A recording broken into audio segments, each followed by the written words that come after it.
The following is a special presentation of iRacing on LSRTV, your home for sim racing.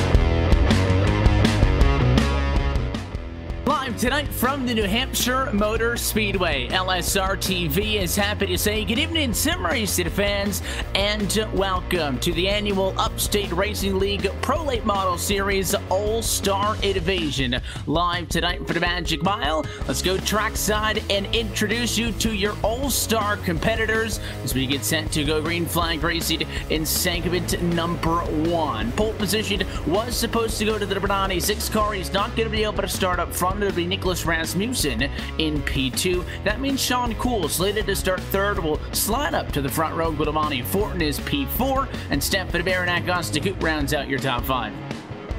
Yeah, then you've got Scott Naslam starting 6th, AJ Hamill starts 7th, with Brian Rogers Jr. 8th, Brad Carpenter 9th, and Justin McDuff. He'll start in the 10th position. The remaining drivers will be Mike Coltsclaw, Dan DeBuke, and Wayne McDuff III. We're happy that you're with us for this All-Star event, Final 1 on this side of the New Year's break for the Upstate Racing League White Knuckle Clothing Incorporated Pro Late Model Series, and this is a 3-stage All-Star Invitational. The best of the best are here tonight, and the objective is to have the best average finish over tonight's 20, 25, and 30 lap stages. So for the first 20, we get set to go green flag racing. American Ethanol green flag in the air to be off and away.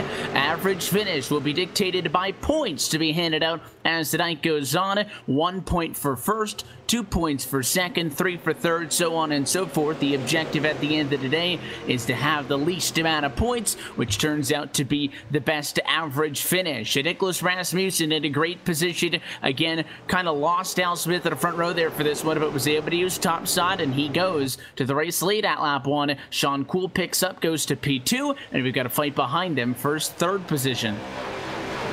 Yeah, this format's going to be really fun, but yeah, you're seeing the number 25 on the bottom. That's Stefan Baranak, and it looks like a very festive paint scheme there with his number 25 machine. And yeah, he's still on the bottom. And this track can really play a different kind of role, couple of different roles, with the fact that you can really roll the bottom pretty well, but the top side has that momentum. It's so flat here, which you would never imagine that top side being so viable, but it really is. But right now, that 25 machine's got some speed right here, and look at the 18 of AJ Hamill. He's right there as well, so he's right behind the 13, who may have bunked the wall just a little bit, but realistically, it's not going to hurt him too much because he's still fighting on the outside. 25 on the bottom, though, proceeds to get to the next position, so he'll be third. This is a small field. These drivers hand-selected, and then their starting order for this first stage, at least, was determined by a draw earlier in the week. The interesting thing is that after we complete these first 20 laps in stage 1, we will have an invert going into the second stage of this race, which will be 25 laps, and then, of course, a 30-lap run to the end of it all. So there is an advantage to winning and, you know, getting the 1 point for Rasmussen where he sits at the moment, but you're not in a terrible position if you're about maybe 5th or 6th spot, because you'll have a little bit of a higher position to the start of stage number 2. I'm not sure if anybody is going to willingly hang back in this stage thinking that far ahead, but it's not an implausible scenario, I think, at least, to think of. All 12 cars that made the grid, though, still off and away in this one. Pretty clean start, 5 laps in from New Hampshire.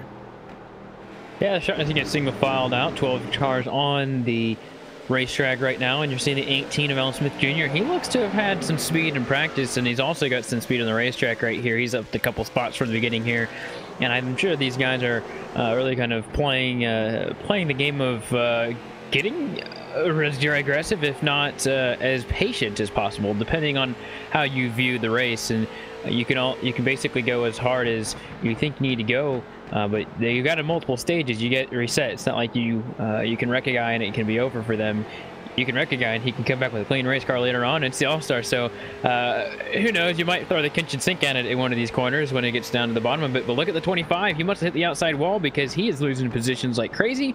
And he's to the outside. Not losing position quite yet, but he did lose some track positioning. He lost a lot of time on those leaders.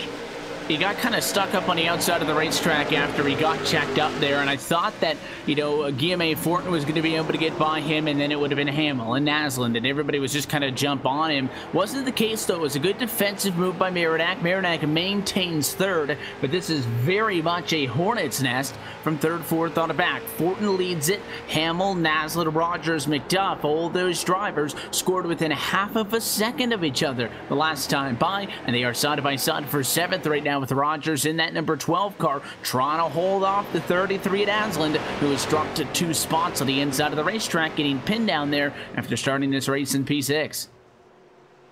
Yeah, and Aslan does find himself in a pretty interesting situation. He's trying to go all the way down to the bottom of the track. That yellow line doesn't appear to be working, at least right now. It's not coming in as much as I think he is hoping it would be, but he's the only driver to really go down to the yellow line. Right now he's going to the bottom, and look at the 20 go all the way to the black up there towards the top, and that's not really where you want to be. It looks like the 33 is going to keep his position by coming up right in front of him. The 20 is going to try and cross him over here in the corner. It's a good battle here for just outside the top 5, and 20 goes down to the bottom now, which maybe he feels more comfortable. Definitely overshot the last time around in 3, and so he's going to come off the corner and almost hit the 33 off the corner, but really close between those two. Yeah, the crossover just kind of shows you that this racetrack wide enough that you can work it a little bit, but that preferred lane is kind of right where everybody's walking that fine line, right in between where the asphalt meets the granite. At this New Hampshire Motor Speedway, you can see the visibly different color on the racing surface about 2/3 of the way up the racetrack in the corners right there, and you can see that's probably right where everybody wants to push it, no higher than that. But a relatively calm race for the driver up front, Nicholas Rasmussen. It was not a very, I guess, convincing effort, if you will, by Sean Kuhl, who was able to move from the inside of row 2 up to technically what would be pole position, with Al Smith Jr. not being able to make it for stage number 1, but Rasmussen got the jump out of the gate. He is now 1 second in front of the 24 of Sean Kuhl, and Kuhl has been caught in the last couple of laps by Stefan Marinak. Just a while ago, we were talking about the 25 going backwards. He's now climbing back up towards the front and is within striking distance, with this time by 9 laps to go in the 20-lap stage number 1 to maybe make a play for P2. Yeah, definitely. Marinak has had his share of a little bit of running the outside wall, and right now it doesn't look like to really affect him a whole lot. But right now it looks like the battle for 4th between Fortin and AJ Hamill is on. Hamill trying to get another position on the night. And remember, something that's pretty interesting about this race, and also, is I know there's going to be an invert between one of these races here, Evan, and the higher up you finish, the farther back you'll be inverted. So that's also something to think about if you want to try and tally up your scorecard, is that you basically would end up with a handicap at the end of the night. If you go too far back, it kind of like golf. It's the objective is to go as slow as or as fast as possible to get to the front and get the lowest score, like we were talking about earlier. And this fight for, third is really continued, rather for 4th, as you said, with Guillaume Fortin topside, because Hamill's there. And this is that group, again, that just don't want to get away from each other. 2 seconds total distance away from your race leader, but it is the most exciting spot on track. And the 18 of Hamill got loose. He rubs Fortin in the door, and it is going to move the 13 up and out of the groove. Hamill's going to take over 4th, and now Brad Rogers Jr. to the inside of the 13 as Fortin tries to get back up there. Yeah, it looks like the bottom's really strong right now, and I think he just got really bullied out of the way right there, and it's really unfortunate that happened. So he's going to try and keep on going, but yeah, he definitely got a little bit of contact between those guys, and when you oh, the 12 went up the track just a little bit, almost got the 13 right there. So these guys in this pack, they're fighting really hard, really wearing off their tires. They've only got about a handful of laps left, six or so laps left. And this racetrack, if you've ever driven at New Hampshire Motor Speedway, you know is just so flat that if it's very easy, if you overdrive the entry, even in just the slightest, that you're going to push up and up into somebody. And I think that's what we saw between Hamill and Ford. I don't think that AJ was really trying to get into Guillemets when they were side by side. And at the end of the day, it was very minor contact for short track considerations. And I don't think the 13 was really expecting this one to get physical at that point. He remains 5th and top side of the racetrack, kind of as we expected, with that little bit of progressive banking, gets the better runs down these very long straightaways, and Naslin gets in front of the 12 of Rogers. McDuff is trying to do the same in a fight for 7th. Yeah, McDuff started in the 10th position, and so he had a really early difficult start to this race, and so still being behind these drivers, it seems like for him in particular, I think a big objective is to not maybe get hit by the 12 here in the corner. 12 of Brian Rogers Jr. walked up the track quite a bit right there, so he's going to get that position, that being the 20 at McDuff, but he has come up quite considerably, so he's gone from 10th to 7th, so he's been one of the higher moving drivers so far. But I also got to remember that Al Smith didn't actually start the race, so everyone's going to at least get a position out of this race from where they started. Meanwhile, Fort now under attack by Naslin, the 33 car, looking to the inside of the racetrack. If you're within striking distance, this is kind of the point now where you go for it. I know that in typical racing, when we talk about stages, Coop, you don't really want to push it that hard at the stage break, you know, kind of rough somebody up because that car's going to suffer, but we are going to reset everything as we move through the stages. That has to happen in order for the invert to work between stages 1 and 2, so the car doesn't necessarily have to complete these opening 20 laps clean. If you're there, go for it. If you feel like that point could be the difference maker, and the fight for 2nd is now on. Marinak to the inside of Sean Cool, coming to 2 laps to go in stage 1. Yeah, this is one less point he'll get right here if he makes the pass on Sean Cole. So Cole right now would receive 2 points if it finished, and Marinak could get 3 if he finishes where he's at, but he wants to lower that number. He wants to get around the 24, and he's got some great exit speed right here. You can definitely see him closing in on the 24, but the 24 is way harder on the entrance, and so I feel like he will probably block him on this last lap just to make sure he doesn't lose that. Only thing is you got to be careful about that too. But here comes Marinak on the inside. He's going to not have the run that he did out of 2, so white flag in the air. Nicholas Rasmussen long and away, so he'll get the best spot in the house as long as he doesn't mess up. But battle for 2nd is one we want to watch after he crosses the start-finish line. I think it'll also mean that Rasmussen is going to end up with the worst spot going into stage number 2. We'll wait to see what the number on that invert is, if it is going to be for the entire field. Marinak close for P2. He'll drive it in hard to the corner, but he's not going to have the grip in, and it's going to be Nicholas Rasmussen coming out of turn number 4. He will take the checkered flag and win stage number 1 of the Upstate Racing League All-Star Invasion. He will get that 1 point. Again, at the end of the day, it is a point per position, and it correlates to your position. So Sean Cool P2 gets 2 points. Marinak gets 3 points in 3rd, so on and so forth. The objective at the end of the day is to get the least amount of points, because that will represent the best average finish. And Nicholas Rasmussen pretty convincingly cooped best car in stage 1. Yeah, I was able to get out and away, and with these races being fairly short, long run speed doesn't really matter. And so Rasmussen had short run speed, and that was kind of the important thing right there, is to get your car off and away and really just do some damage to the field. And if you can get a lead like that, it's going to be hard to really to go against somebody like that, at least at this point in the race, when we got 2 more stages to go. Let's take a look at the standings as of stage number 1. And again, this points is going to be exactly as they are in the finishing order. So Nicholas Rasmussen is going to have the upper hand for winning stage number 1. Sean Cool comes home in the number 2 position with this one. Stefan Marinak ends up in 3rd position with AJ Hamill in 4th, and Guillemets Fort in P5. Finishing 6th where he started is Scott Naslin. Then Justin McDuff gets a couple positions to finish 7th. Brian Rogers Jr. finishes 8th. Brad Carpenter 9th. Dan Buick finishes in the 10th position, with Michael Holtzclaw and Wayne McDuff finishing 11th and 12th. And Al Smith Jr. he'll have to figure something out. He's going to start probably on the pole in the next race, but he finished 13th as he had some computer issues at the start of this one. Does mean he's going to be coming from behind to in the point standings. That's a look at your Stage 1 finishing results. So we'll take a quick opportunity to step aside, and in doing so, actually, I believe we have the driver of the number 71 machine on the radio with us. Nicholas, you got a copy? Yes, sir. Perfect. And hey, speaking of which, perfect stage for you guys. You start, I guess technically up front it was going to be rolling off at a P2. Al missed the start of this one, but you still did have to deal with the 24 there on the restart. Outside of the racetrack worked for you, never looked back. How was the car? Nah, car felt pretty good. I mean, sorry Al missed the race. Hopefully you'll bounce back in the second stage here. But yeah, car felt pretty good all the way through, to be honest. It's only the first stage, so I don't think too much about it, to be honest. Got the maximum out of it, which is obviously nice, but stage 2 here is going to be a huge challenge.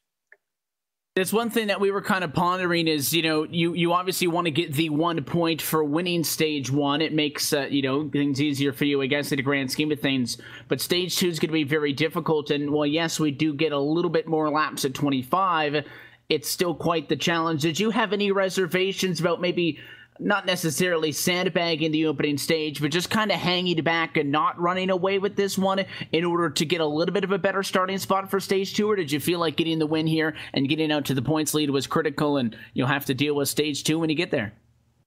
Well, basically I'll have to deal with stage 2 and stage 3 when I get there, so just need to get the maximum out of this stage here, and feel like we succeeded, which is obviously good, but there's still a long way to go. The car obviously looks nice and fast. What's the objective for stage 2? Is it going to be to get as many positions as you can, or are you going to kind of look at maybe bridging stage 2 and 3 together and not putting yourself in precarious positions and kind of more methodically try to pick guys off? Oh, well, it's going to be difficult. I mean, obviously I want to get as many spots as possible, but again, you don't win the whole thing in just stage 2 or stage 3. So obviously a consistent, solid result would be, I would prefer that, to be honest.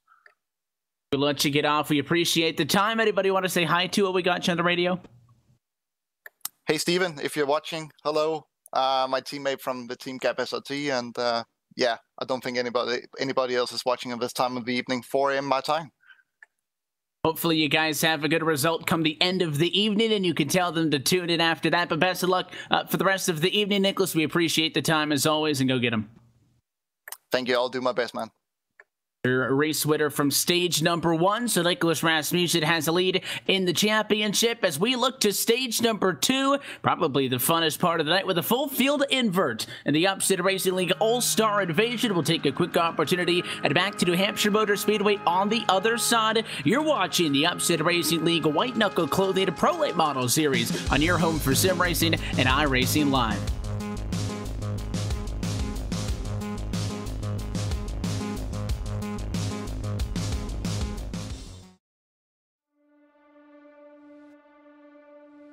When I was 16 years old, I was working in a Goodyear tire store, and my boss actually built an old dirt car, street stock Monte Carlo.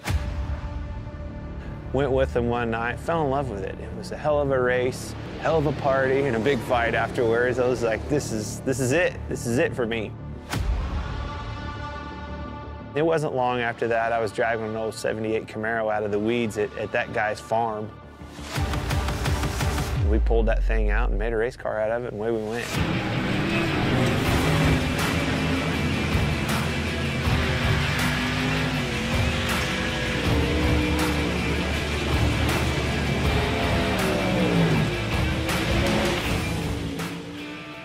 You know, I think a driver has more to do with the equation going back and racing dirt, whether it's a modified, a late model. You can do more with the race car. You know, the harder you drive it, a lot of times, the better it goes. You can crawl up on that wheel and feel like you made the difference at the end of the night.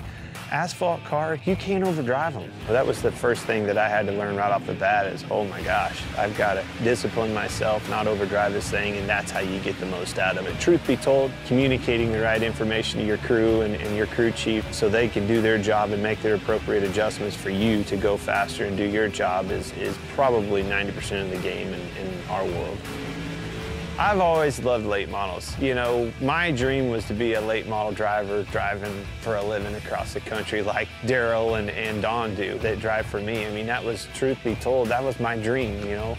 I always wanted a semi. I always wanted a stacker trailer with 2 hot rods in it, and let's go racing. Let's take off with your buddies and go race and chase that dream. Never in a million years did I think it would turn into a Cup Series, and I actually have an opportunity to own 2 you know, dirt late model teams.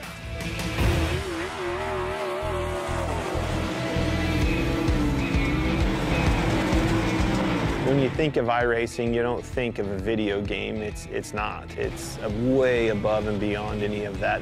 You know, dirt racing changes so much. The track changes so much. Being able to capture that, to, you know, experience all those details that surround dirt racing and make dirt racing what it is what makes iRacing so cool, because they did nail all of that. I knew when they came to our shop and scanned cars and went to the detail of getting that car right, I knew that it was going to be over the top, because it blew my mind just the work that went into making sure the car itself was legit. This sport has been around a long time. The competition can't be replaced, and that's what brings people back to the racetrack week in and week out.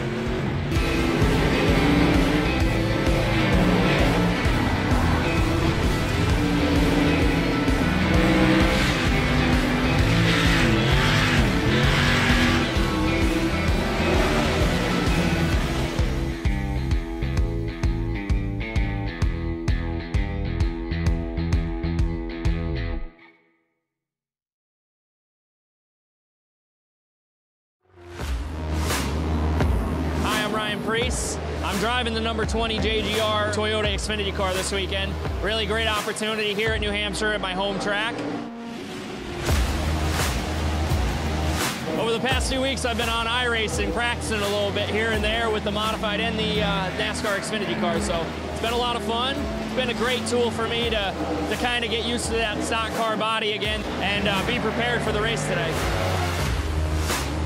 Well, yeah, it's a mile long, so the draft kind of plays into effect here with the modifieds. Punches a big hole in the air, and we run restrictor plates. So it makes a big difference. Just really fast, and it's our Daytona. So that's what's great about it, and we have a fast car for tomorrow.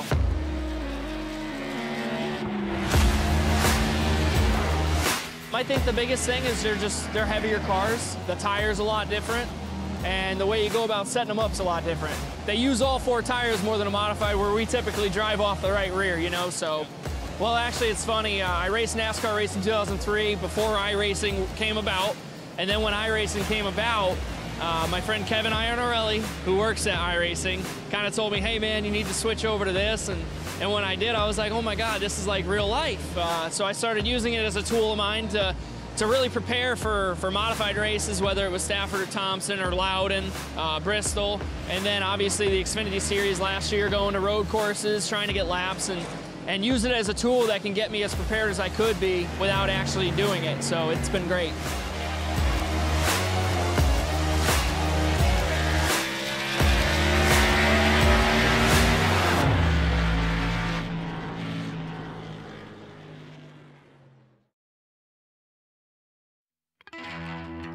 And back live from the New Hampshire Motor Speedway as we head to stage number 2 of tonight's All-Star Invasion. 20 laps already in the books, and it was Nicholas Rasmussen who took home the stage 1 win and the subsequent 1 point, which has him at the top of the championship standings. And these stages are going to get a little bit longer and a little bit longer as the night goes on. 25 laps now being scored on top of the scoring pile as we get set for drivers to get back under green flag racing conditions once more. The biggest thing, and Nicholas had alluded to it, Coop, when we were talking with them on the radio there, as they pulled that car off track and waited for the obviously the running order and all of that to be tabulated by the race officials so we could get back underway before we stepped aside, was that he is very much aware that, well, yeah, he had a 2-second faster car, and, well, yeah, he's up front. Now he's going to be in the back, and that's not going to be an easy task working through everybody.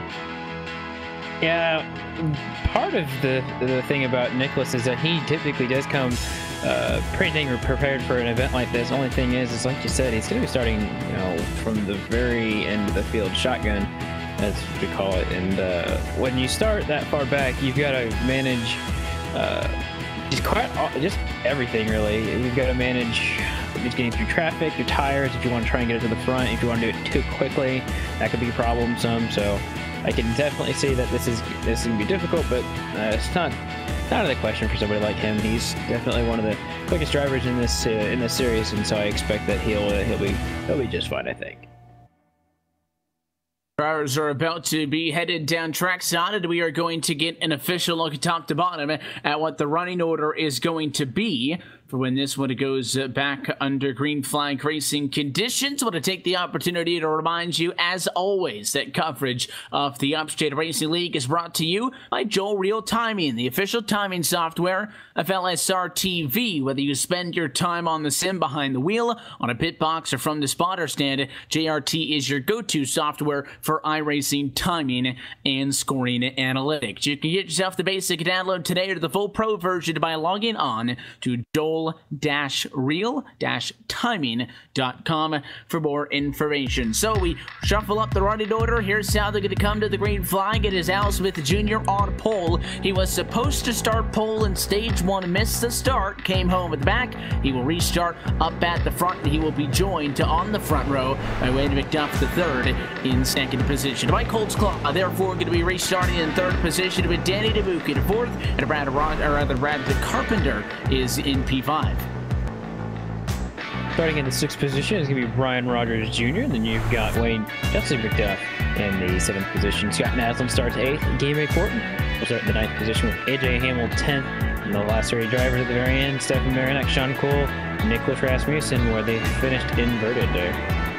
If they finished, you know, where they run now, everybody would be tied in the overall championship picture. Obviously, that's not going to be the case. I think Al Smith is in a very good position, having drawn a pole position for the opening stage to try to make up some of the points that he wasn't able to get in that opening stage. 20 laps complete already tonight for the New Hampshire Motor Speedway. When we look to go back under green flag conditions, 25 more on the clock as we look for the green flag in stage number 2 of 3. All-Star Racing again, and a better jump topside for McDuff. He also has the preferred lane on the outside of the racetrack. Watch the 413. Can't get it off in a turn 1 though, and Smith's going to go to the point. Mike Holtzclaw dives to P2. Yeah, look at the 22. He's almost in the outside wall, and he has a little bit of issue. 3 wide going down the back straightaway. Here they go. 12, 31, 22 from top to bottom on the racetrack, and it's not going to be easy to do this. The 22 is giving plenty of room here, and he's still 3 wide, and they may go 4 wide into turn number 4. Oh, heads-up driving for a lot of these guys, and still 3 wide in the front straightaway with the 13 in the middle right here. That's going to be Game Fortin in the middle of all this, and all the while, Al Smith Jr. is getting a big lead. There's still 3 wide back there. The 22 has fallen from second all the way to the back. I mean, even second position still up for grabs. Yeah, McDuff has gotten it back, but he's got Dan DeBuke, Brian Rogers Jr. side by side for third, right behind him, just itching to get to his side to make it 3 wide. There goes McDuff, though. The 20 car is going to get tagged. He will save it. Scott Naslund goes around, and the caution flag will fly at lap number 2.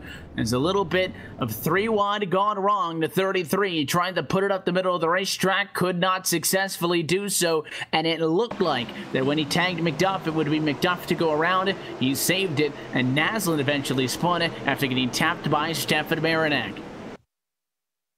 Yeah, with all the commotion going with the 3 and 4 wide situation, I think guys were getting a little bit hasty. But yeah, 3 wide just went a little bit too...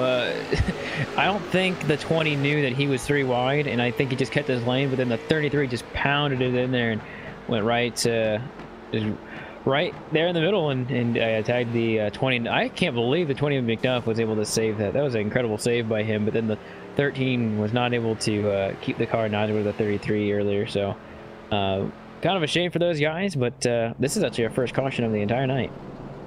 Yeah, the opening stage was clean and green, and you had to expect a little bit more pandemonium coming into stage number 2, just simply by the nature that there should be somebody passing the car in front of them at all times, you know, because of the fact that we've got the fastest cars at the back and the quote-unquote slowest cars at the front, although, you know, a couple of those drivers had some poor circumstances. But I don't think it's necessarily going to be a walk in the park to get the 96 of Al Smith Jr. off of the front row. So the yellow flag eliminates that about 3/4 of a second lead that he had worked up to, and we only had 2 laps before we went green. It was basically 2 complete laps, but New Hampshire Motor Speedway, coming in a mile in distance, is one of the larger tracks that we see all season long on this Upstate Racing League. So a lot happens in those, you know, time between the lap and lap. So the 2 laps, a lot happened in that window. It kind of felt like 3-4 laps, but very short into stage 2. Currently pacing, coming to lap 5 of 25, and the lights will go back out on top of the iRacing.com pace car, leaving us with 20 to go in the stage. 20 to go, and this will be the first time we get a restart. That last start kind of felt like a restart, though, Evan, with the fact that these guys were just going all over the place, and I think we'll see that again. I don't know if it'll be as much as last time. It'll definitely be a pretty dang crazy of a start again. With these guys getting double filed up, anything can really kind of happen here. We'll just have to see. As round 2, first restart of the night.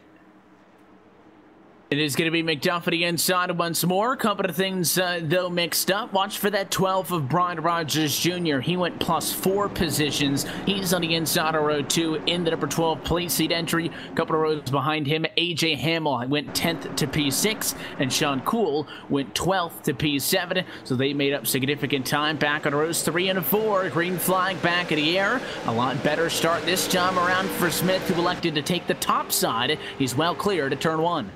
Oh, the 24 is having an issue right here in the front straightaway. Caution's out. I don't know what happened to the 24 here on the restart, but he is in the inside wall. It looks. I have to take a second look at it, but all of a sudden the 24 by the 18. Yeah, there was so in front of him, and you'll see it on the replay. The 20 and the 18 machine, rather the 18 machine of AJ Hamill, didn't really get going, and McDuff just laying into the back bumper of him, trying to push him, and the 18 got a little bit sideways, and it just nicked the 24 in the right front quarter panel, or the front of the car, I guess. But he spun it out and then hit the wall with that left rear quarter panel. That car kind of smacked it off the inside wall and looped it around. So Sean Cool's car is destroyed after finishing the opening stage of this race in the number 2 position. He's in big trouble now. Yeah, one of the unfortunate parts about starting toward the back is anything that happens on a restart, really, realistically, anywhere on this track, it's so flat, there's not a lot of places to go. And I know it's a restart, so it's kind of a different story, but just the fact that he had the invert and started in the back and then never got out of it because this is our first restart. That's just kind of one of the things with this All-Star race format is the fact that, yeah, you might get a really good finish, which they did, but now he has the likelihood of being a lap down. I think he actually might be a lap down now, which no one else is a lap down except for him. There's only 13 cars out here, but at the same time, that's a lot of people. There's still enough people to make that buffer kind of a big deal. So he could have 16 points at the end of the night, which is kind of a big deal. And you can see everybody trying to keep those tires nice and warm. I think that this segment, per se, this stage, is going to be a lot more reminiscent of, I think, what we're also going to see in Stage 3. You know, that opening stage, guys kind of just figured out what they have in those cars, and now they have a much clearer idea of what they kind of have to do for the rest of this All-Star invasion to try to walk away with the trophy. Again, every single week you're typically battling for points, which are en route to a trophy at the end of the year. I believe this is the only of the races all season with tonight's non-points event where there is a trophy on the line just for one race. So, it doesn't matter how you've done up until this point in the season. In the 8 races that we've seen so far, you can get a trophy. Everybody here has an equal opportunity to be the All-Star champion.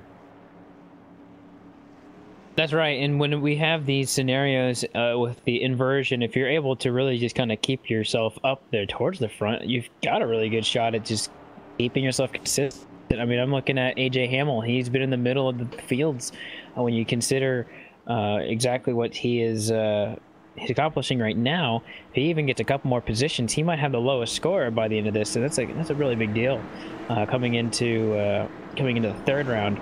Already having one of the smallest numbers and having that hardware at the end of the day, you know, that's going to be really cool for these guys. You know, we see, you know, a lot of plaques, trophies over the years of the leagues we've covered, and it's really cool to have one of those for something that's season-wide, but something that you just kind of achieved in a race. And I think everyone just kind of likes to have hardware, you know. It never hurts to have it sitting on the desk next to you, and because this is the last race on this side of New Year's for the Upstate Racing League, when we come back and to go racing from Rockingham for the NOI DKS 100, you will have probably the trophy sitting next to you by the time that race rolls around. Lights back out. We'll try it again. The last one, a yellow flag right off for the restart. Before that, 2 laps into the race, saw a little bit of 3 wide go the wrong direction. No doubt now 10 down, 15 to go in the stage, that this is really going to be competitive right from the outset. Pace car to head down, no changes on the front row. However, Dan DeBuke does pick up a position. He's going to be restarting third. Brad Rogers Jr. is going to end up on the outside of row 2 now. Last restart, he was on the inside of that row. Looking for the number 96 machine to restart this one as he heads to the restart box. Waits a little bit longer. Green flag in the air, and Smith again leading to 1. Yeah, not many issues this time around, but at the same time still had a little bit of a bobble in the outside lane. But here they get going. Al Smith has got himself a commanding lead over everybody. 3, 4 car lengths, maybe 5, 6 as he keeps going. The inside line is going nowhere, though. The Fort 13 stacks him up, and Nicholas Rasmussen's trying to go on the very inside of the track, but he doesn't have the positioning quite yet. He's going to go 3 wide anyways, so he goes to the very bottom, and I don't know how that sorted itself out, but everyone's able to kind of get themselves going. So Nicholas Rasmussen knows what's on the line with the fact that the 25 only finished 1 point behind him, and now he's in front of him by a position, or by 2 positions, so he would technically be in front of him by that matter. So every point matters, every position, and your competitors, when they are, that's really important too. So, oh, look at the 25 getting in the back of the 413 there on the back straightaway. A little bit of contact, you know, is what you expect to see at a place like this, and they are going to go side by side for that position, fighting for P5 and 6. The 22 of Mike Holtzclaw, Stefan Baranek as well, with the 25 being the big winner at all of that. But AJ Hamill is really trying to stretch this one out. He is in the best position so far out of all the drivers who finished top 5 in stage 1. Nicholas Rasmussen has been struggling to get through the traffic. Talked to him about whether he would really push it or if he would hang back a little bit. He's only +4, still running in 9th, 6 positions behind Hamill. He himself is trying to get up to P2 on the back bumper of Brad Rogers Jr. out of turn 4. The 12's not going to make it easy, but the 18 is right there with them. And also Marinac now, having gone 11th to 5th, also as the live points sit in front of the 71 Rasmussen. Rasmussen right now sitting in the 8th position, and with him going the outside of the 14, that's going to be helping him, of course. And anyone he can put behind him is going to be helpful. And the 22 in front of him, Mike Holtzclaw, started in 3rd place, and he's fallen about just a few spots. But at the same time, he's done himself a good service of just trying to stay up there. He's been on the inside line a couple times and has got the greatest restarts. That the inside has really been, if you're on the inside line, I feel like you're such a disadvantage. Anybody who's really started there, just the outside lines is so much stronger, it looks like, on these restarts, at least in this race, as we're over just a little bit over halfway. But looks like Rasmussen actually just had a little bit of an issue, and the 33 looked to go on the inside just for a little bit, but looks like he's going to actually show it. So there goes the 33 on the inside on turn number 3. And Naslund is working with some back-end damage, so you have to wonder how much is that hurting him in the fight right now that we're watching for 7th on track. Rasmussen successfully fends him off up on the outside line, and isn't that far off at the back of the 22 of Mike Holtzclaw. If maybe he can get up all the way to P6 come the end of this one. The charging from behind is obviously not out of the question. The 33 machine is still there, and to keep it all eyes on that, but I think for the first time this evening, a little bit of separation as the 22 of Holtzclaw now tries to fend off Rasmussen, but I think when the 71 gets to the top side, it's going to be very difficult to do that. And Nicholas now up to P6. Yeah, more positions is going to be good. Now he's right behind Marinak, so they're tied at this point because Marinak finished second. He finished first. So those are the two guys you need to watch. And Marinak had a good race in the beginning, just wasn't able to get up that close to the 71. And someone else who's having a good day is, or a good race on this segment is Al Smith Jr. But realistically, they're tied, and there can't be a tie if in the third round if they tie here. Now, if they're 1 point off and then the next round they tie, then there is a tiebreaker scenario, I think. But nonetheless, it's still going to be a wild situation unless those two finish where they are right now. And running out of time if you're going to get something else out of stage number 2 to get the job done. A battle for third also on, as you've seen Rasmussen and Dazzler to be able to get around. So has Guillaume Fortin. So Mike Holtzclaw has fallen down to 9th spot. This fight for second is on, and I'm not sure if AJ Hamel's been timid with the 12 or if he just can't get by him, but he's been sitting on the bumper for some time, and it has made it about a 4-way fight because Justin McDuff in the 20 and Stefan Marinak now into the picture.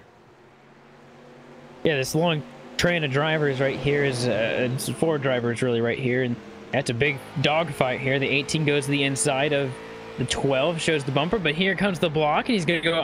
I have to go all the way down to the bottom of the track, and he's going to be at a big advantage because the 18 did not have a good entrance to the corner, at least I think right here, and it's a big help to him. But look at the 20 going to the 18 right here with the separation that also brings the 25 into the picture. He's going to the inside here in turn number 1. And Marinak trying to get up and around the 20 of McDuff. Again, he's chasing AJ Hamel. If he can complete this pass, they will end up tied in the points coming out of stage number 2. But the number 20 Machida McDuff is not going to give it up without a fight. Again, good run coming off of the quarter, as we've noted many a time, outside the place to be. And the stage is not really long enough to get any rubber down on the racetrack to spread things out. And even if they would, I'm not sure that would help out the inside even there. So the outside 20 machine getting the job done again, and Justin McDuff hanging on to P3. Meanwhile, Al Smith Jr., who started up front, still out front, 1.4 seconds in front of that 18 car. Yeah, 4 laps to go here, and seems like these are kind of these laps are going down fairly clear right now. The fact Al Smith just has to make a big mistake, I think, right here in order to kind of hurt him in any sort of way. Just the fact, just for the fact that he's just so far away. 1.5 seconds is hard to beat. I mean, it's coming down where AJ Hamel's actually kind of cutting it down, but that's still a lot of time to just to make up, especially when you got Justin McDuff behind you, who's really hounding you down. He came from 7th to 3rd. AJ Hamel came from 10th second. So these guys are real hungry drivers right now. And you have to wonder, as Al's running right now, what if he didn't have those issues trying to get into stage number 1? Did eventually make a start in it, but came home 13th out of 13 cars. It's why he started in the front on the invert for this one, but he has a car, and he is about winning this stage by as much as Rasmussen did the last. Makes you wonder, what if that number 96 machine was able to compete in this one throughout. And by the way, in all of that, Nicholas Rasmussen jumping up one more spot, getting it around Scott Naslund. He's now up to P5 and basically now right back in this thing. If we were talking about him lagging behind Hamel and Marinak and their charges to the front, Rasmussen now right back even with them. That's right, Marinak and everyone else really kind of spread out, but at the same time, this group of 3 right now is kind of starting to bunch up. And look at the 20. He's coming back to the 18 just ever so slightly. Every lap or so, he's right there, ready to make something happen. But it looks like every time he gets a good advantage, it just loses it just slightly. So I'm curious about exactly how this last lap's going to go, just because Marinak's in this group. He's got to run on the outside, and they're going to get the white flag this time by. It is going to be final time by in stage number 2. Al Smith Jr. way out in front. A great run in this one for AJ Hamel, who picks up 9 spots. Marinak at 4th has gone to +7. And Nicholas Rasmussen has gone to +12. Hamel may be tied for the championship lead in the All-Star points coming outside of stage number 2. But Al Smith Jr. off of turn 4, convincing fashion for the driver of the 96 machine. He will take the green and checkered flag, the green-white checker flag, if you will, and win stage number 2 from pole. Al Smith Jr. getting his night back on track. Yeah, it's a little bit of an unfortunate incident in the last one. So he goes from having 13 points to adding only 1, so he'll have a total of 14 points at the end of the day. So I think for him, that's a huge redemption. But when you look at the two drivers of Marinak and Rasmussen, they have definitely come up through the field. They will definitely be the, well, now that I think about it, AJ Hamill is going to be in this too. Between AJ Hamill, Marinak, and Rasmussen, because Hamill went from 10th to 2nd.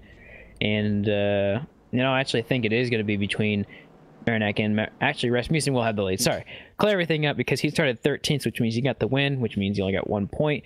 So he'll have a total of 6 points. So he should be in first. When AJ Hamill as well started back in 10th, comes home in 2nd for this one, having finished, in a solid position in his own right, getting 4 points in the first one and 2 in this. They are going to be tied, I believe, in the points overall. But let's take a look at your Stage 2 results in tonight's All-Star Invasion. Al Smith Jr. taking home the checkered flag in Stage number 2. AJ Hamill comes home in 2nd position. It is going to be Justin McDuff in 3rd. Stefan Marinak right there in 4th, and Nicholas Rasmussen 5 points to get 6 total. Your Stage 1 winner ends up P5, got a little bit more than halfway back up through the field.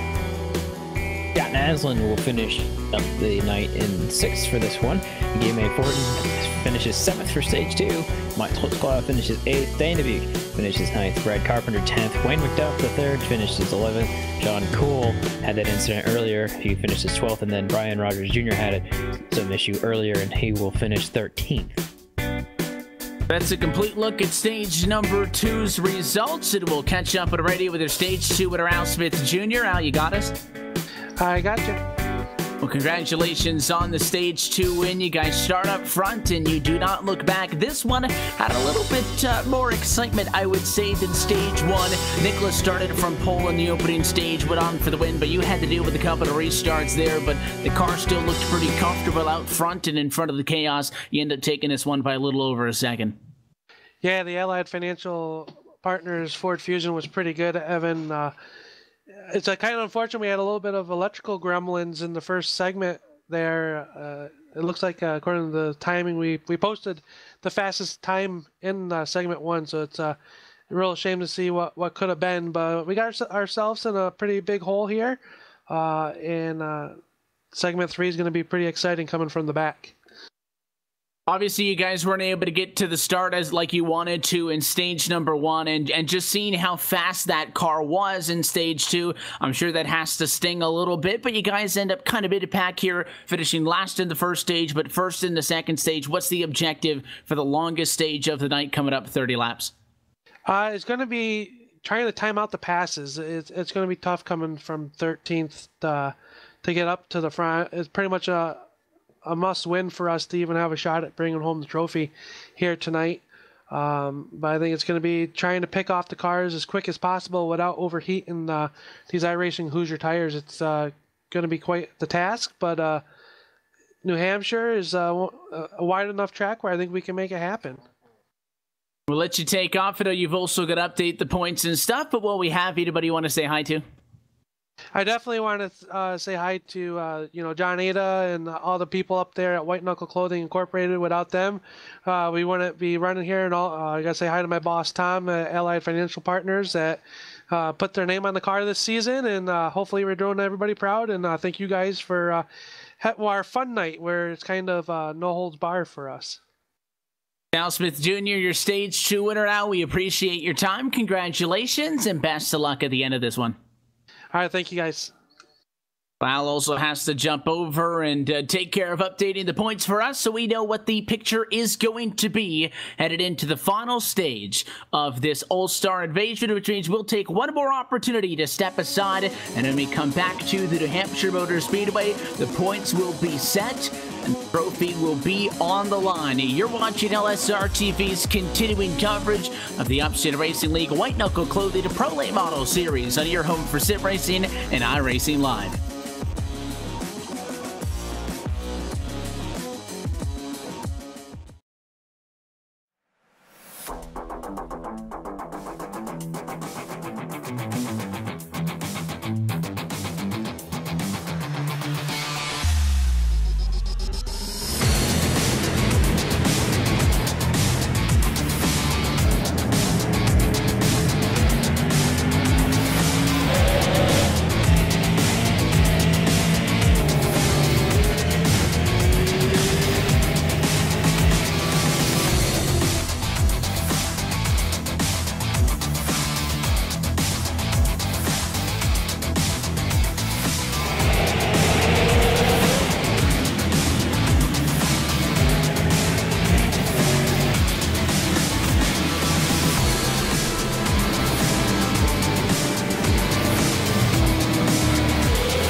Racing. You wanted the best, you got them for abreast. Often imitated, never duplicated. The greatest show on dirt, the World of Outlaws.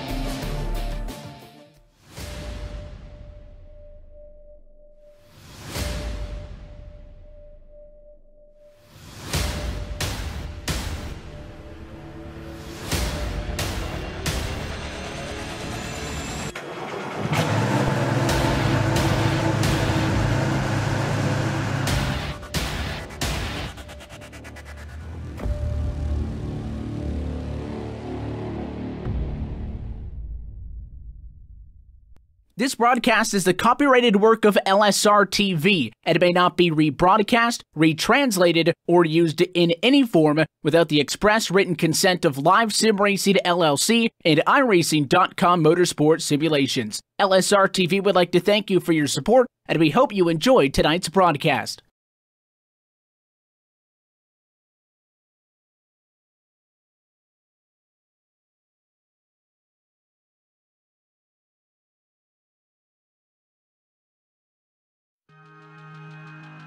And welcome back live to the New Hampshire Motor Speedway as we head into the final 30 laps of tonight's All-Star Invasion, part of LSRTV's continuing coverage of the Upstate Racing League White Knuckle Clothing Incorporated Pro Late Model Series as we end 2017 with this this annual All-Star Invitational. The best of the best have gone under 45 laps of competition so far, and we get set for the final 30 as we welcome you back live at LSRTV and iRacing Live. Evan Pasoko, Austin Coop, we're topside with you with Cisco Scaramuza downstairs, and we have a tie, Coop, coming into these final 30 laps in the championship.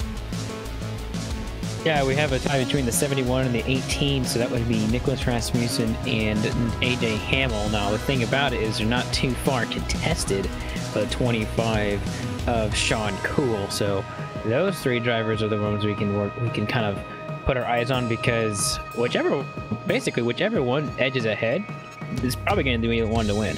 There is a chance for a tie. The only way that would happen is if we have Stefan Marinak in the mix of it.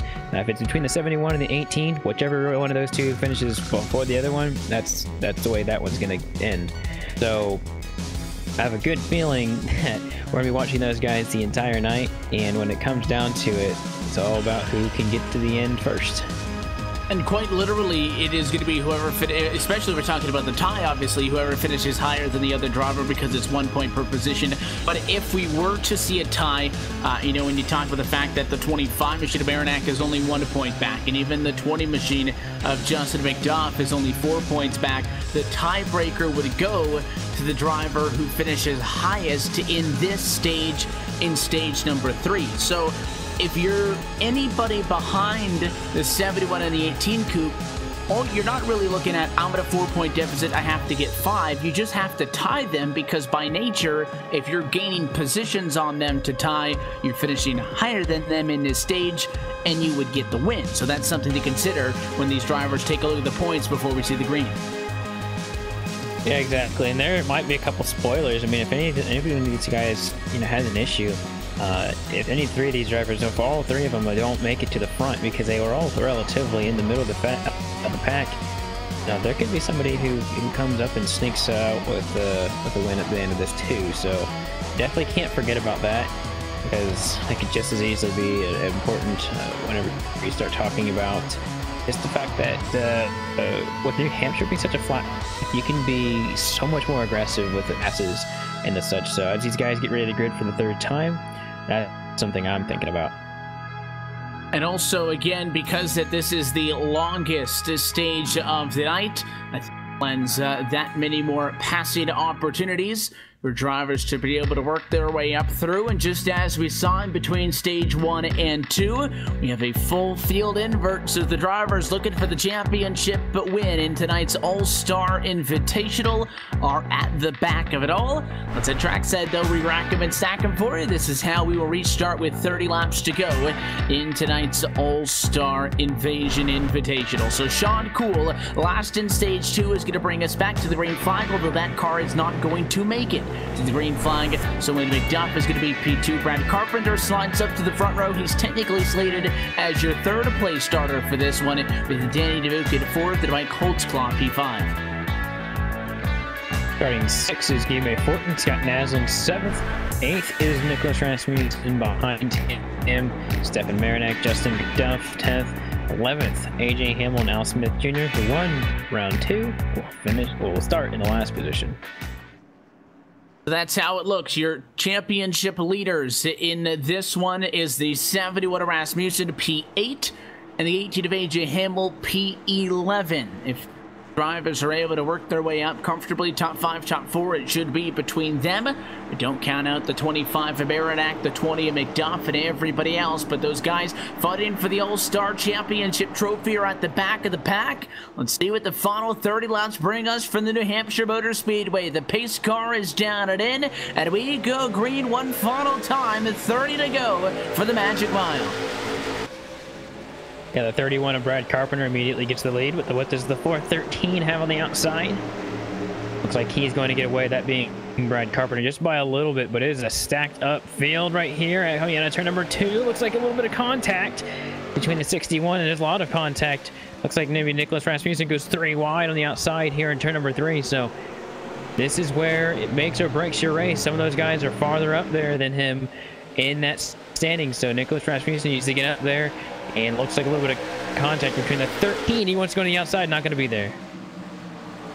Trying to find a position side by side, still throughout. Everybody behind Brad Carpenter up front, who has gone to the race lead. Again, was assisted by the fact that Sean Cool didn't take the green flag. He became the car on the inside of the front row, coming to the green flag, and he is trying to run away and get a couple of points. He comes into this one towards the back in the points overall on the evening. Naslin now clear for P2, and here comes Stefan Marinak, the 25 car.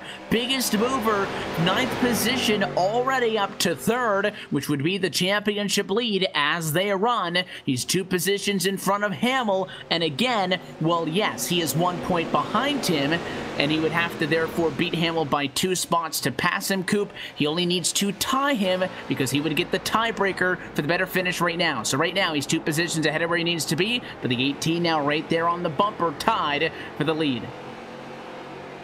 Yeah, I think what these guys really want to do in the end is try and get the win too. If any of these guys get the win, that's game over. That'd be the walk-off hit of this race. And with 30 laps to do it, they've got plenty of time. They have to get around a couple drivers, and so Marinak is going to go to the bottom right here. He's on underneath the 33 of Naslin, and this would put him ahead if he's able to execute the pass, because then he'd be tied.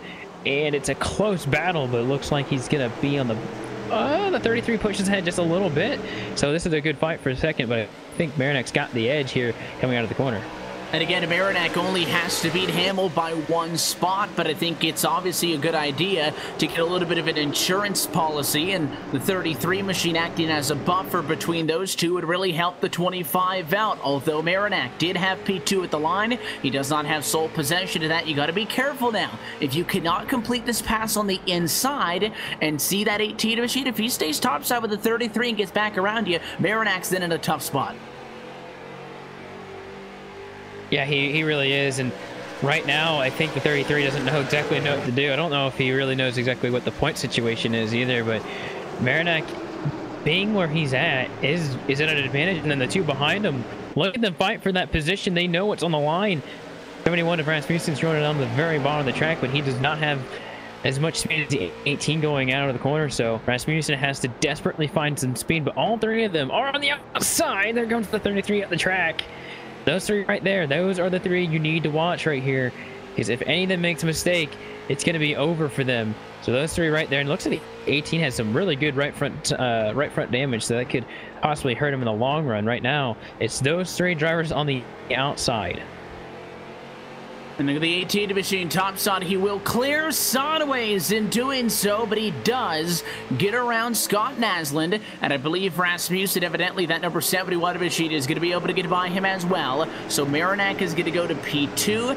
It is going to be now AJ Hamill third and Nicholas Rasmussen in fourth position as they run now. It would be Marinak first, Hamill second, and Rasmussen third in the championship. So these are, yes, there's fighting going on through the back, but these are the three cars we really need to be watching.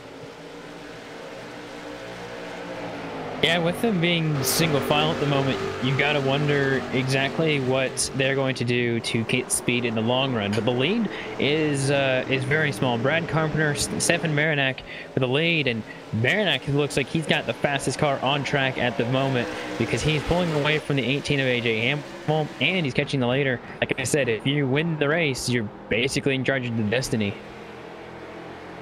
The 25 machine of Marinak wants to get around Brad Carpenter for the lead in stage 3. He would like to walk this one off, and you talk about consistency. Well, Stefan Marinak at a number 25 car hasn't been allowed in this one. It was Rasmussen who won the first stage. It was Al Smith who won the second, and the 25 machine doesn't have to win to get it.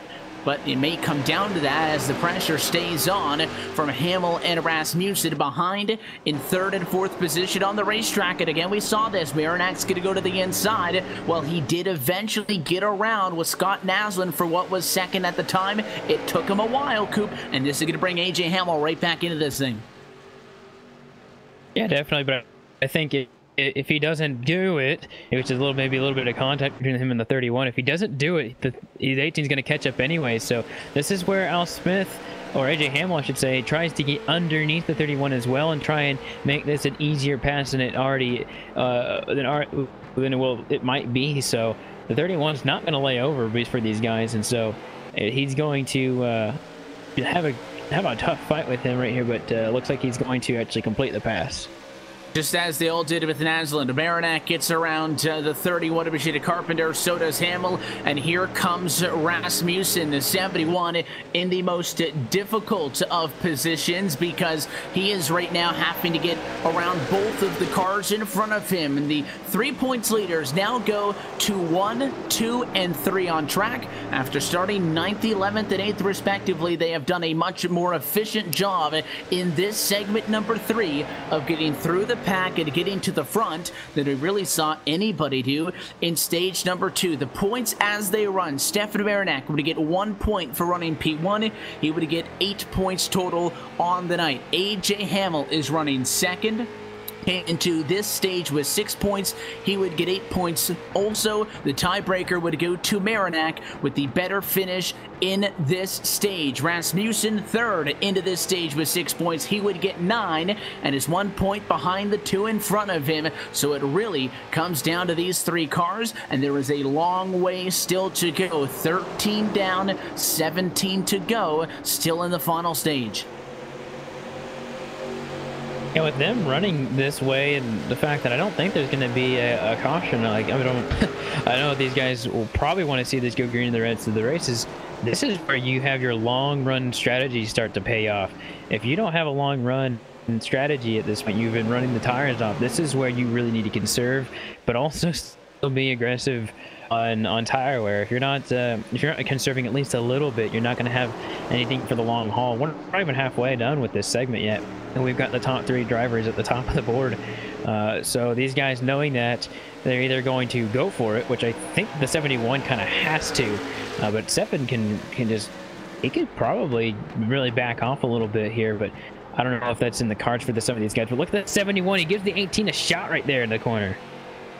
Giving him a little bit of a tap there. It's all part of the mind tricks, if you will, letting him know that I am there. And again, for the 71 to Machida Rasmussen, there's going to be a point in this race where he has to make a decision. Do I get around AJ or hang back? Because right now, if they fight for second, neither of those two could win the All-Star race as they run, but a caution flag will fly, and that mixes things up. Brad Carpenter, who led early in this one, is spinning in turn number 4. He had a little bit of assistance courtesy of Scott Naslund, who pushed up into him, and we are under yellow flag conditions, and it will restart him again.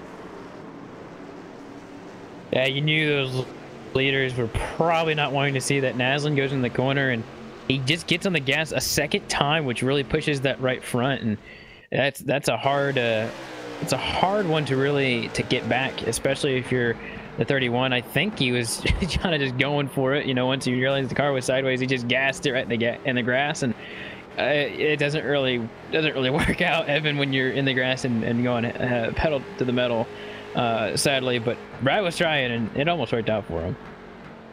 So it's a tough break for those two, and they obviously are going to reshuffle things up. The 33 Naslin in a much better position at the end of it all. He still runs in 4th position, but will be given that EOL penalty, so they will find themselves together at the back of the pack. If Carpenter can get that car fixed, which he is currently bringing down to the pit lane, and again, obviously, that'll be critical. But back to the point that I was making about the 18 and the 17 to Hamill and Rasmussen Coupe, the way they were running again, if they fought for second, Marinac was going to get away. That was bad news for both of them. Neither of these drivers, as long as Marinac's up front, could win the race from 2nd or 3rd position. So I was thinking for Rasmussen, do you sit back, don't pressure the 18 and wait for him to get up to Marinac, or when does that point come where you figure he's not going to be able to get to him and you've got to do it on your own? Well, now things are going to be big because we'll be side by side for the race lead on the restart. Marinac is going to have the ability to choose inside or the outside. I would suspect top side is the place to be. However, he has made all of his passes en route to the front of the field on the inside line. So we will see if he does take outside or inside. The lights on top of the pace car stay on, so at least 2 more times around before we go back green. Either way, though, he'll be side by side with AJ Hamill. Yeah, that's going to be, I think that's really fun to watch, is that these guys will have a 10-lap shootout to the end, and it'll be just them 3. And I think the point situation where it's at right now is really interesting, because whoever wins the race is the guy who wins the championship between these 3, unless they have an accident or something like that, and then it comes to somebody else who could kind of come in the middle of it. But I tell you what, these guys have kind of been able to get to that second race. I think that was one of the hardest races it had. Now this is going to be, I think, one of the most intense, and they'll just have to really play out how this restart goes. If the restart goes well, then I think they've got a really good shot at it. But realistically, I think Stefan Marinac's in the best position, just because our leaders, after the restart, they just blown away from these guys. And so far, the way that this, All-Star Invasion has been formatted has been very well, executed on the racetrack. Oftentimes, you can get yourself in a position where you have points, and in theory, these things could work out, and oftentimes in practice, it's just not the way it works. But we have the top 3 on track at the moment, separated by 1 point in the overall running order. And again, if you're just getting with us for this final stage, talking about points, it is 1 point per position.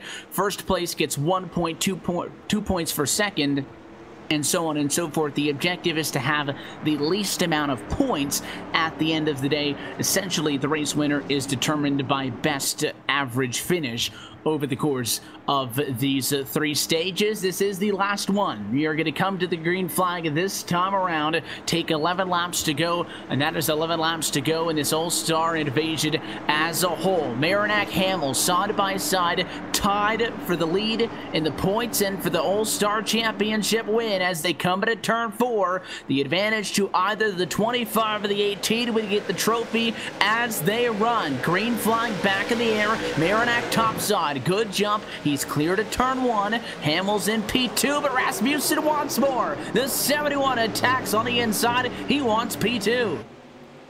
What a slide from him, but it's kind of have a double-edged sword. Actually, he's able to stay on the inside of the 18. It gives him a door slam right there on the back straightaway. And so they get clear of the 20, and here comes Rasmussen with a lot of power right here. He was saving a little bit. He's also going to use the 18 there on the back straightaway. He knows he's got to get around him right now.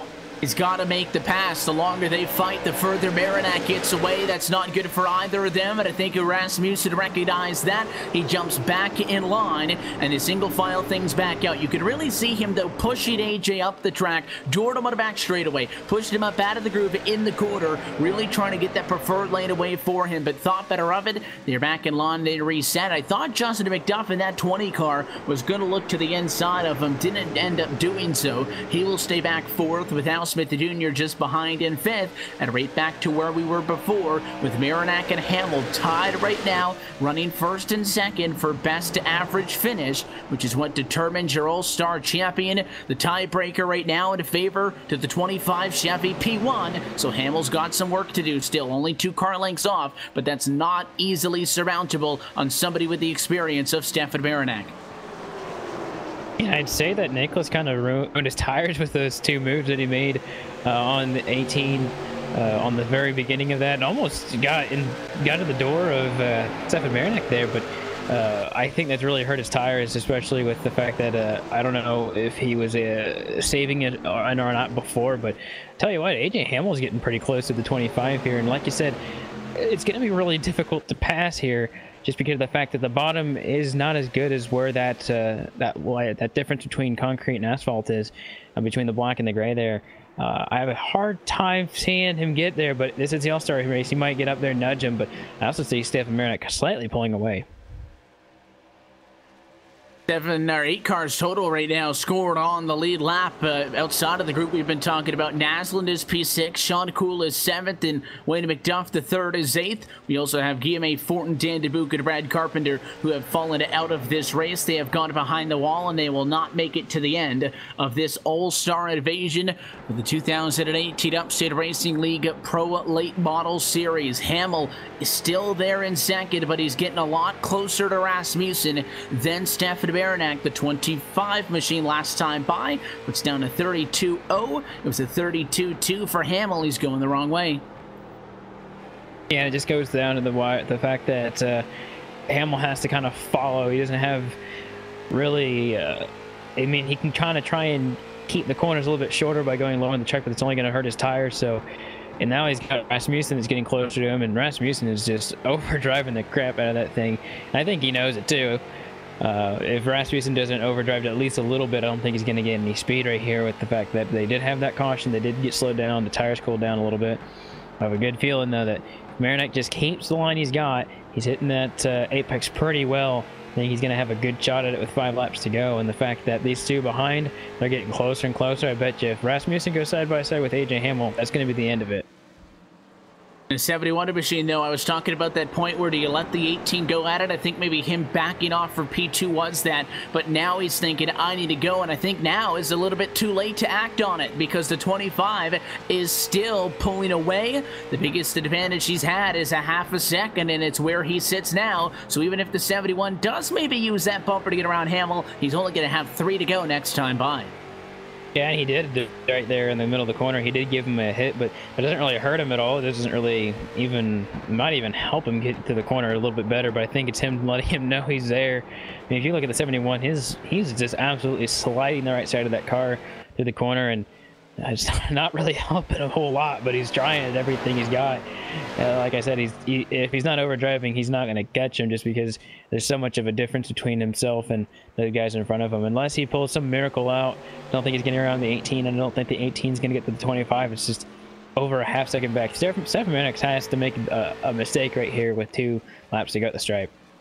Not an easy track to get around. Does the pressure get to Stefan Marinak, a 3-time winner this year, including just a week ago from the Lanier Race Plaques at Loco Toca Designs 125. He has 3 wins on the year. That is tied for most out of active drivers in this series. He also runs up near the top of the championship safely to position to fight for the overall series championship this year, and he's 1.5 laps away for the All-Star win.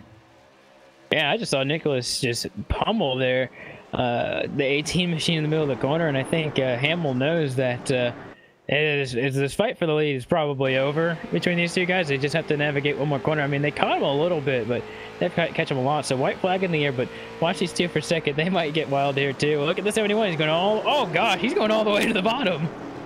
They are tied right now. The 71 wants to get second in the points. That desperate attempt is not going to be enough. For AJ Hamill does close a little bit on Stefan Marinak, but it is not going to be within striking distance. At final time, at a turn number 4, Stefan Marinak is going to best them all over the course of all 3 stages. He will take the Stage 3 win and the All-Star Invasion checkered flag as well. Your All-Star Race champion is Stefan Baranek.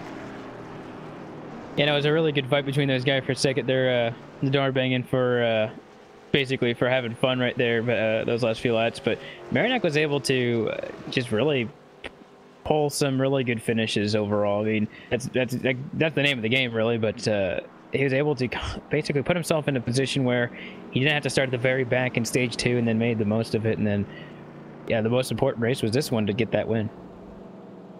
Comes home tied for the best average finish with AJ Hamel. However, the 18 machine ends up coming home, I believe, second based on that tiebreaker rule. Stefan Baranek saved the stage win for the end when it mattered the most, and race control is going to validate those results momentarily, but the 1, 2, 3 as they parked on the line, I think very fittingly, Coop, the way that they finish this final stage is the order in which they come home in the All-Star points. It's kind of odd how that happens occasionally. And you knew that they had to get that extra position, that extra spot, and definitely the case with Baranek and Hamel. You know, they didn't have the top spot, they weren't going to win the event. So, and Rasmussen was kind of stuck in a place where he had to fight someone to get to the next guy, and I think he's put in a position that was really difficult. But winning that first stage, I think, almost set him back the most. The fact that he had to start dead last, and from there, I think it just hurt him a little bit. But nonetheless, it was still a really good fight for all these guys. Let's take a look at the full results for stage number 3, and then in a moment we will get you a look at your full race results for the course of tonight's points as they are tallied up at the end of this one. But Stefan Baranek is your stage 3 winner in the All-Star Invasion. AJ Hamel comes home second, and Nicholas Rasmussen ends up in third. That should be the order in which they come home in the best average finishes. Over the course of the evening, Justin McDuff ends up in 4th position, and a P5 in this stage for Al Smith Jr. should bump him maybe to a top 5 overall. And then Scott Naslund finishes 6th tonight. Sean Cool, after having the mishap in stage 2, he'll finish 7th. Wayne McDuff finished in the 8th position with Brad Carpenter 9th. Game Fortin and Dan DeBook finishes 10 and 11th. We look top to bottom in this one, and again, just waiting for the results to be certified. And I'm watching the tally go up as we sit right now. It is a tie between Stefan Baranek in the number 25 and AJ Hamel in the number 18 machine. Baranek's night, it was a 3rd place in stage 1, a 4th place in stage 2, and the win in stage number 3 that accumulated to 8 total points. The 18 of Hamel was 4th in the opening stage, 2 in both the 2nd and the 3rd. It also got him 8 points, but he would lose the tiebreaker. And then Nicholas Rasmussen right there as well, the convincing win, Coop, in stage 1, but that P5 in the 2nd stage, he came back, got the 3rd in this one, but that P5 in stage 2 really hurt him.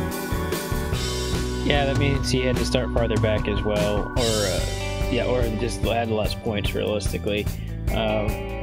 He wasn't able to, that extra point between them was the difference, and sadly for him, that means that also that the start in the 3rd round also was whenever it was not favorable for him, and he lost ground on Baranek, and Baranek and AJ Hamel. It was just really an uphill battle for him at that point, and so I think he knew the hand he was dealt. Still difficult for him in the end. And I believe the driver of the number 25 machine is now down trackside with us. Stefan Baranek, your stage 3 winner, but as well, your All-Star Invasion champion tonight from the New Hampshire Motor Speedway. Stefan, congratulations on this one. I know it doesn't count for the career totals, but it would be your 4th race win this year. If it did count, you've got 3 already in the points so far this year. And coming into this one, you guys started in a good position at the beginning of the evening. You know, came home with a decent P3 result. How aware were you of what the point scenario was as this night came on, but especially into this one, ending up tying AJ, but winning the tiebreaker? Well, yeah, first off, great race with AJ and Nick, and even Sean there at the beginning, too. It was really close, but I had a pretty good idea of what it was after the first segment, but I did look at the stats after the second, because I wasn't really sure where I was at. I got involved in a wreck and had to come in and repair a bunch of damage, and ended up finishing 4th or 5th in that one. So once I saw that I was a point behind both of those guys, I knew I had to beat them. So I just tried to save my tires as much as I could in this last segment. I didn't really do that in the first one or the second one, and you know, just made my way up to the front and held them off as best as I could. And it almost looked like, you know, despite that you worked up pretty quickly in this stage as well. It seemed like you, AJ, and Nicholas got up to the front in this one, just a little bit shy of getting halfway home in this. You did start behind him, though. At what point did you pass him in what ended up being a crucial move? Was that, you know, like how early was that when you guys were still mid-pack? I caught a huge break on that on the start of segment 3. Someone didn't show up, and I actually moved up a row in the inside, and then I think it was in 1 and 2, or maybe it was 3 and 4, that the person on my outside kind of dropped back, and I got up to the outside pretty early and in front of those guys. So that was pretty much the difference right there. You guys end up with the win in the All-Star one. I know that these, you know, non-points events are always fun because to an extent they aren't taken as seriously, but kind of wonder how the championship is actually going to look when we come back here and we're racing for the big trophy amongst you three who have definitely been very good all season long. But what's it mean for you to be able to get the win in an event like this where only the best of the best get invited? It's awesome. And I mean, it was a lot of fun too. It might not be a points race, but I was still being pretty careful around these guys because I didn't want to piss someone off and then, you know, have it come back at me later in the season. So it's a huge win. It's definitely my favorite win that I've gotten this season. And, you know, going into the bye week, it's great momentum too. We obviously spoke with you a week ago when you got your win at Lanier in the Loco Toco Designs 125. You guys are leading the championship. Obviously, it will be short-lived because when we come back for 2018, we're going to race at Rockingham and Langley, and then the points are all going to reset. But how would you kind of summarize your 8 races on this side of the calendar and what the objective is going to be headed into the next side where really things now get serious? It's been a great season so far. I really was not expecting to do this well. I had a couple wins last season, but I've never had a season like this here. So it's been a great season, and I need to try to keep this points lead going into these next 2 races because they're probably my 2 worst tracks. So that's the goal for me. We'll let you take off. As always, though, the sponsors and the shout-outs makes it happen en route to powering you to the All-Star Invasion win. Yeah, White Knuckle Clothing for sponsoring the series and this race. Everyone that races here at Upstate Racing League and all the admins, and you guys at LSRTV. The race winner tonight from New Hampshire in the All-Star Invasion. Stefan, we're always appreciative of the time. Congratulations on this one. Enjoy the break. Merry Christmas, Happy New Year, and we will see you in 2018, where we wish you the best of luck. Thanks. Merry Christmas. Your All-Star Invasion champion, I guess is the right word we should use, as Stefan Marinette gets the win. Gonna see if we could get a word with the driver who comes home second in Stage 3. Coop, it is also tied for the best average finish, but on the tiebreaker, AJ Hamill is second overall tonight. Yeah, here with AJ Hamill here. AJ, with the last few laps on the line, I think you and Nicholas Rasmussen had a little bit of fun on the track, but having Stefan just slightly pull away, kind of describe how this event was at all and then how the end of it went. Man, after the way this season has gone, even though it doesn't count for much, it sure was a lot of fun to get up there and run with those guys and not have them disappear off in the distance on me. It's always fun racing with Stefan and Nick because you know you're going to get a clean race. And I knew I wasn't going to pass either one of them unless it was on a restart or they screwed up and hit the wall or pushed too hard or just were fooling around. But it was fun to come from the back in that 3rd segment. And Nick lets you think you're going to get away, and then bam, he's on your bumper. But you know he's going to do it clean, and we made it through. Yeah, he got you pretty good a couple times, and I think that I don't know if it worried you or whether you guys were having a lot of fun out there. But how was that with him actually giving you some nudges in the corner, because it wasn't just a couple times, it was quite a few times. You know, in the car, I only felt it once, and it really felt more like a bump draft because of where he did it and how professionally he did it, and knowing Nick the way I do it, you know, you don't get mad like, hey, that guy's roughing me up. So it's not bad. I had a spotter with me tonight, and he was telling me about it. I'm like, yeah, it's Nick. Don't worry about it. He'll bump me, but he'll do it clean. We've already joked about it a few times while we were waiting here. Well, before we let you go, after this fun night, who makes it happen for you on the 18? Well, I got to thank Andy Lambert for jumping on and spotting. That was a lot of fun. Never had a spotter before. It's good to have somebody to discuss strategies and where cars are at, a little more than trying to figure it out for yourself. And, of course, Art's Barbershop and White Knuckle Clothing Inc. Head out to whiteknuckleclothinginc.com. Thanks for sponsoring the race and the league. Al Smith doing the scoring. I put this idea in his head 2 years ago, and he's been a champ and scored it for us both years while trying to race. Teammates Justin McDuff, Sean Cool, and Nick and Stefan for a nice clean race. There you have it. AJ finishes second tonight in the third event and second overall on a tie. So that'll be one to remember, and we'll go down the row and get to our friend Nicholas Rasmussen here. Get a second here.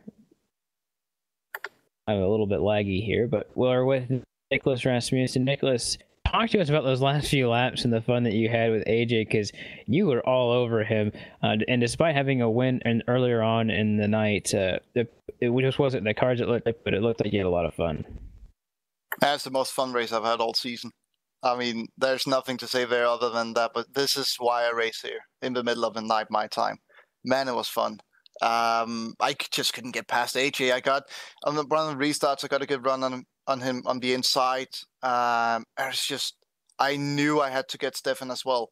And if I just kept running his inside, it was leading to nowhere. So I just backed out of it and looked for see if something would arise on the final few laps. Unfortunately for me, nothing did. So I tried to dive it down the inside, not to overtake them or anything, but simply just to try and scare them a little bit, see if they would lose concentration. But obviously, they're professionals, they didn't. And yeah, congratulations to Stefan and AJ. What a race, man. That was a lot of fun. I really enjoyed that. I think we talked last week how there was going to be either momentum won or lost between the fact that there is this long period of time between when you guys will race again. But does this kind of give you a little bit more joy going into the off season? Well, it's not an off season, but just the off time. Well, absolutely. This was really fun. I mean, I think I'm here to race because it's fun above all. So I can really hopefully take all this momentum and being able to enjoy the races and hopefully carry them forward. See if this new direction that I've taken here can change things, and hopefully we can have a good run for a championship or at least get a win on the season. And going to spend a lot of time, the time I have, which is not a lot. But I'm going to spend some time on actually practicing for the next few races and see what we can make out of it. All right, that's AJ, or not, you're not AJ, you're Nicholas. My bad, I'm not the all-star, you guys are. But I'll send you back down and have pleasant thoughts with Evan. Those are the drivers who began separated by 1 point. AJ Hamel second in this one, Nicholas Rasmussen third. They both get a total of 8 and a total of 9 points, which means that AJ Hamel's average finish was a 2.67 and Nicholas's was a 3 flat. Based on his results over the course of the evening. But the 2.67 average finish for Stefan Marinak and the win in stage number 3 breaks the tiebreaker for him, and he is your Upstate Racing League Pro Late Model Series All-Star Invasion champion tonight from the New Hampshire Motor Speedway Coupe. And it was something that was pointed out kind of halfway through that stage. You can come up with a concept like this, the points per position, the invert, and all of that, and on paper, you can say this race can come down to this. oftentimes it doesn't. Well, we got exactly what we bargained for tonight in a fantastic race and a fantastic way for these Upstate Racing League guys to close out the 2017 side of things, and maybe one last lighthearted Thursday night per se, because as I was talking about with Stefan, when we come back, we're 2 races away from the playoffs and it's go time from there. Yeah, whenever you get a tie at the end of it, I think that's what everyone kind of wants to see, you know, something that's really, really close at the end of the night, something that's you're not expecting that at all, for somebody to tie and then have a tiebreaker. You know, you might want to see it at the end of the championship, you might want to see it on a night like this, but you don't expect it. But when it comes, you know, that just means that every position mattered so much, and that literally one position less, and any one of those drivers, any other one of them could have won. So that just shows you how tightly knit these guys' skill level is, and how competitive they are with each other. But really, overall, it was a hard-fought battle for Stefan to get this one, because he had to win this last race. And not that, you know, we root for anybody over somebody else. I know that Stefan always has that Florida Gators paint scheme on the board, but that was Christmas themed tonight, and I really like that. So it was cool to see the 25 get the win. And again, well, yes, overall the night was very lighthearted. I think a little bit was Marinak, Hamill, and Rasmussen sizing each other up. These are arguably some of the best drivers in this series, noticeably with the exception of Matt Knuckle, rookie, who was not here tonight, who have been doing all of the winning this season. This may be a sign of things to come as the season rolls on until the other side of the New Year's break, though. That wraps things up for us here with our coverage of the Upstate Racing League, with Stefan Marinak taking home the checkered flag tonight from New Hampshire. We are not done completely on 2017. We are off for the Christmas break. We will be back, though, on Saturday, December the 30th and Sunday, December the 31st. with some special coverage of our friends at the Championship Esports Association. The Battle at the Bull Ring makes its debut on LSRTV. Qualifying day, 5 hours. Short track action here on LSRTV. That one gets kicked off at about 5 o'clock, I believe, on the East Coast. And the main event from the Bull Ring is Sunday, New Year's Eve, but it is nice and early in the day, 3:30 p.m. Eastern Time. So join us before you head out to celebrate as we close out 2017.